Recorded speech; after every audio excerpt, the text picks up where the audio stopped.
लाडक्या बहिणी, लाडके भाऊ, शेतकरी सगळेच आहे. आणि या सगळ्यांनी निश्चय केलेला आहे या आंबेगावमधल्या जिल्हा परिषद आणि पंचायत समितीच्या सगळ्या जागा निवडून द्यायच्या हा निश्चय केलेला आहे. मी आपल्याला विनंती करायला आलो आहे. नेहमी मी भीमाशंकरला दरवर्षी न चुकता जातो आणि आंबेगावमधूनच जातो आणि म्हणून आंबेगाव कुठल्याही परिस्थितीमध्ये आपल्याला पाहिजे हे तुमच्यावर माझा विश्वास आहे, भरोसा आहे. आणि आंबेगाव तुम्ही दिलं तर विकासाला पैसे कमी पडू देणार नाही. हा एकनाथ शिंदेचा शब्द आहे. हा एकनाथ शिंदेचा शब्द आहे. दिलेला शब्द पाळणारा एकनाथ शिंदे तुम्हाला माहीत आहे. या महाराष्ट्राने पाहिलं.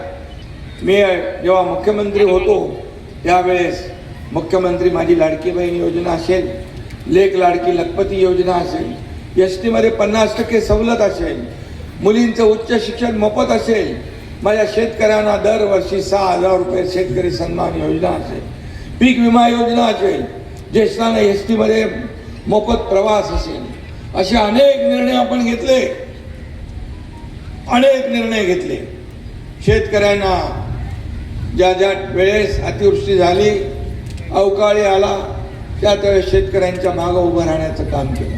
मी मुख्यमंत्री असताना सगळे NDRFचे निर्णय बाजूला ठेवले. सगळ्या अटी शर्ती काढून टाकल्या. 2 हेक्टरचं नुकसान 3 हेक्टरवर नेलं आपण. NDRFचा निकष बदलून डबल आपण नुकसान भरपाई दिली. सततच्या पावसामुळे होणारं नुकसान भरपाई मिळत नव्हती, ते देण्याचा निर्णय आपण घेतला. असे अनेक निर्णय माझ्या काळामध्ये घेतले. मला त्याचं समाधान आहे, मला आनंद आहे. माझ्या लाडक्या बहिणी इकडे बसल्या. त्यावेळेस मी जे निर्णय घेतले त्यातले सगळ्यात आवडता माझा कुठला निर्णय असेल तर मुख्यमंत्री माझी लाडकी बहीण योजना. कारण त्या सर्वसामान्य गरीब कुटुंबातल्या माझ्या लाडक्या बहिणी आहेत, लाडके भाऊ आहेत. अरे आपण सरकार म्हणून म्हणतो सर्वसामान्याचं सरकार आहे. मग या लाडक्या बहीण भावांसाठी काय केलं तुम्ही? आणि म्हणून लाडकी बहीण, मी गरिबी पाहिली आहे. मी देखील शेतकऱ्याचा पोरगा, या शेतकऱ्याचा मुलगा. मुख्यमंत्री झाल्यानंतर मी पूर्वीचे दिवस आठवले. माझ्या आईची काटकसर मी पाहिली आहे, पत्नीची काटकसर पाहिली आहे, गरिबी पाहिली. आणि म्हणून मी जेव्हा मुख्यमंत्री झालो तेव्हा ठरवलं माझ्या लाडक्या बहिणी मातांसाठी योजना करायची. आणि त्याच्यातूनच मुख्यमंत्री माझी लाडकी बहीण योजनेचा जन्म झाला. लाडकी बहीण योजना सुरू झाली. अनेक लोकांनी विरोध केला, कोणी कोर्टात गेलं, कोणी खोडा घातला, कोणी म्हणाले योजना ही फक्त निवडणुकीपुरती घोषणा आहे. परंतु आम्ही जे बोलतो ते करून दाखवतो. आणि म्हणून या ठिकाणी एकच आपल्याला मी सांगतो, लाडकी थांब बाबा येतो मी तिकडं. लाडकी बहीण योजना तुम्हाला मी सांगतो की ज्या 1,500 रुपये आपण देतो, या 1,500मध्ये अनेक लोकांनी आपल्या कुटुंबाला आधार दिलाय, प्रपंचाला आधार दिलाय. स्वतःच्या सहीने पैसे काढण्याचा अधिकार आमच्या लाडक्या बहिणींना मिळाला आहे. हे माझ्यासाठी फार अभिमानाचं बाब, समाधान आहे. आणि म्हणून हे कोणी किती काही अफवा पसरवल्या, कोणी माईका झाला तरी मुख्यमंत्री माझी लाडकी बहीण योजना कधीही बंद होणार नाही. माझ्या लाडक्या बहिणींना स्वतःच्या पायावर उभं करायचं आहे. त्यांना लखपती झालेलं आम्हाला बघायचं आहे. हे खोटं नाही आहे. हे पूर्ण जे बोलतोय मी आत्मविश्वासाने बोलतोय. छोटा मोठा व्यवसाय सुरू करतायत, काही लोक एकत्र येत आहेत, बचत गटाच्या माध्यमातून व्यवसाय करतायत, छोटा व्यवसाय मोठा करतायत. मग शेतकरी बांधव इकडे आहेत. शेतकरी सन्मान योजना आपण केली. हे म्हणाले शेतकऱ्याची कर्जमाफी, म्हणाले कोण म्हणाले इकडं, शेतकऱ्याची कर्जमाफीचा आश्वासन आम्ही दिलेलं आहे, वचननाम्यात दिलंय. एक मुख्यमंत्री आणि आमची बैठक झाली आहे, एक कमिटी गठीत केली आहे. अहवाल आल्यानंतर योग्य वेळी शेतकऱ्यांची कर्जमाफी देखील आम्ही करणार. जे बोललोय ते आम्ही करणार. तो शब्द आम्ही दिलाय, शब्द दिलेला पाळणारं आमचं सरकार आहे. आणि म्हणून मी आपल्याला सांगतो, जे जे आम्ही केलंय, जे जे बोललोय ते आम्ही करतोय. एक मुलगी इथं आली समोर, तिच्या हाताचा तुकडा पडला होता. काय ते छोटा बच्चू आहे. आणि अशा वेळेमध्ये पैसे काय बघायचे, संवेदना आहे, वेदना आहे माणसाच्या मनामध्ये.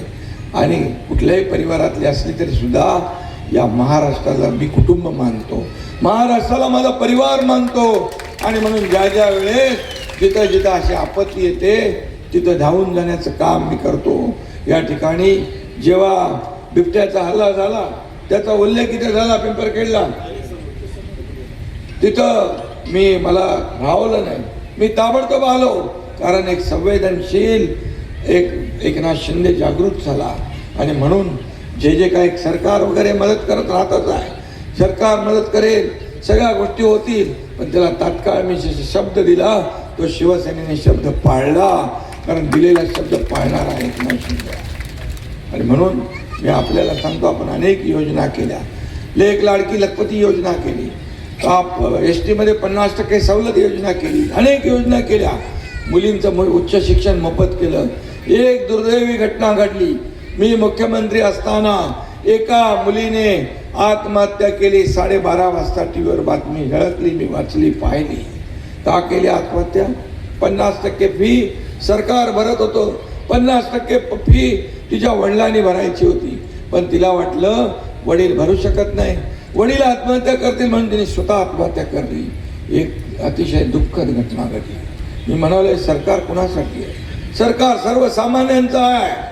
मग आपल्या सरकारमध्ये सत्तेमध्ये एक मुलगी आत्महत्या शिक्षणासाठी करत असेल, इंजिनिअरिंगचं शिक्षण घेत होती, तात्काळ 8 दिवसाच्या आत येणाऱ्या कॅबिनेटमध्ये आम्ही निर्णय घेतला आणि 50% फी आम्ही 100% फी माफ करून टाकली.